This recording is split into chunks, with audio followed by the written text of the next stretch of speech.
Imagine having a son, raising him to 14 years old. You teach him to be lovely and respectful towards women, and then all of a sudden he gets a phone and he goes on social media and joins sites like Reddit and Twitter, and then he starts to see red pill content, and then he gets sucked into the pipeline and becomes a far-right extremist who hates women. He starts calling you a bitch, and then before you know it, he's no longer your son, but he belongs to some weird-ass movement.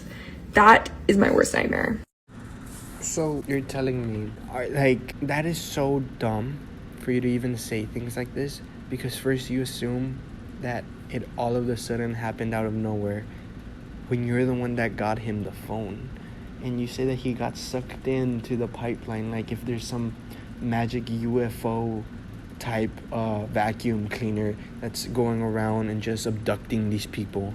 Do you not understand that you in this scenario are probably like 28 or 4 or 34, and you have darn near tyrannical control over them, and you could actually, if you wanted to, look through, customize and tailor their algorithm, their profile.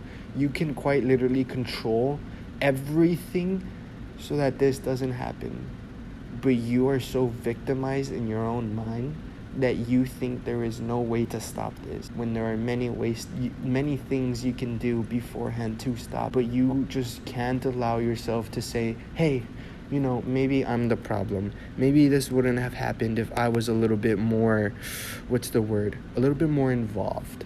Maybe this wouldn't have happened if I was actually a good, responsible, parent. Maybe you wouldn't have had, or maybe you don't even have to worry this issue if you were actually a good parent.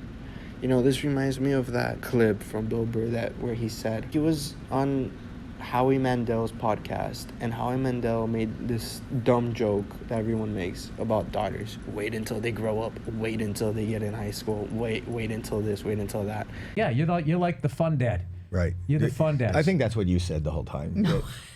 I think the least fun dad. You left out a word. 4 years of hatred toward me. Dad. 4 years of hatred. Get ready, because you got a daughter too. Wait till she's a teenager. Wait till the hell. Everybody who fails as a father says that to me. I failed? I think so, yeah. Are you calling me a failure? No, just this whole, I'm just not feeling like good vibes between the two of you. We're doing a podcast together. It feels like a business decision.